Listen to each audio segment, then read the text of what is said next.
অধ্যায়ের খুব গুরুত্বপূর্ণ, এখান থেকে অনেক প্রশ্ন আসে, যেটা 8 মার্কের এবং 4 মার্কের। খুবই গুরুত্বপূর্ণ একটা অধ্যায়। আজকের ইতিহাসের যে বিষয়টি আলোচনা করা হবে সেটা হচ্ছে দ্বিতীয় অধ্যায়। এই দ্বিতীয় অধ্যায়ের খুব গুরুত্বপূর্ণ, এখান থেকে অনেক প্রশ্ন আসে, যেটা 8 মার্কের এবং 4 মার্কের। খুবই গুরুত্বপূর্ণ একটা অধ্যায়।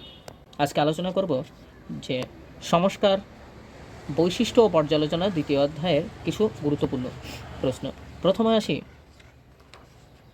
এই অধ্যায়ের পাশ্চাত্য প্রাচ্যের যে শিক্ষার বিষয়ক দ্বন্দ্ব, সেটা বা এর প্রশ্নটা এমনভাবেও আসতে পারে যে ইংরাজি শিক্ষার প্রসার সম্পর্কে বা বাংলার ইংরাজি শিক্ষার প্রসার সম্পর্কে আলোচনা করো, বা এমনও দিতে পারে 19 শতকের বাংলা শিক্ষার প্রসার।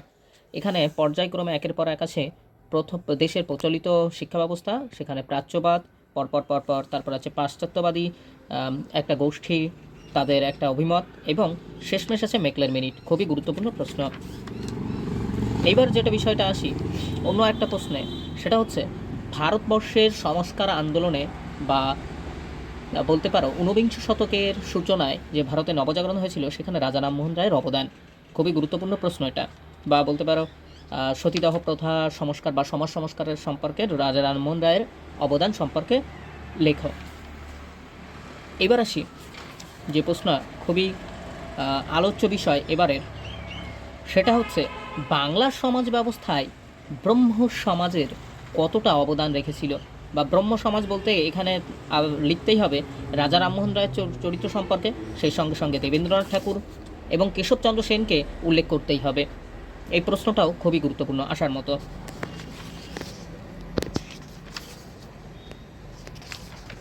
এবার আসি ভেরি ইম্পর্ট্যান্ট যে বিষয়টা না বললেই নয়, রামকৃষ্ণের সর্বধর্ম সমন্বয়ের আদর্শ। অর্থাৎ বাংলা বা বাঙালির মনোভাব বা ভারতবর্ষের মানুষের কাছে কিভাবে এক সহজ সরল বক্তার মধ্য দিয়ে বা সহজ সরল বক্তব্যের মধ্য দিয়ে কিভাবে মানুষের মধ্যে ভেদাভেদ ভুলিয়ে দেওয়া হয়েছিল, বা সমন্বয় অর্থাৎ সমন্বয়বাদী, যেটাকে বলে ধর্মের বিভেদ নষ্ট করে দেওয়া হয়েছিল। অর্থাৎ যত মত তত পথ, এক স্পষ্টবাদী বক্তা। আর যে প্রশ্নটা 8 মার্কের আসার মতো, এটা এর আগের পর্যন্তগুলো প্রশ্নগুলো হলো 4 মার্কের, এটা হচ্ছে 8 মার্কের। 8 মার্কের হচ্ছে বাংলার নবজাগরণের চরিত্র সম্পর্কে বিশ্লেষণ করো।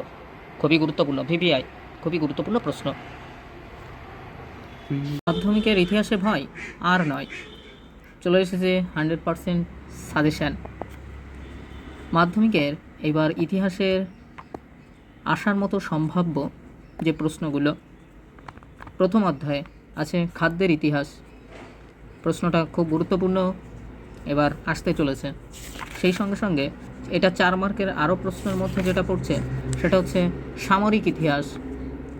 সামরিক ইতিহাসে গুরুত্বপূর্ণ বিষয়ে এটাও অল্টারনেটিভ হিসাবে খাদ্যের ইতিহাস নতুবা সামরিক ইতিহাসে যে কোনো একটা আসতে চলেছে। এর পাশাপাশি যে প্রশ্নটা খুবই গুরুত্বপূর্ণ এই অধ্যায়ে, সেটা হচ্ছে 70 বছরের, অর্থাৎ বিপিনচন্দ্র পালের 70 বছরের যে আত্মজীবনী, সেটা। এইগুলোই হচ্ছে প্রথম অধ্যায়ের খুবই গুরুত্বপূর্ণ প্রশ্ন এবছর মাধ্যমিকে।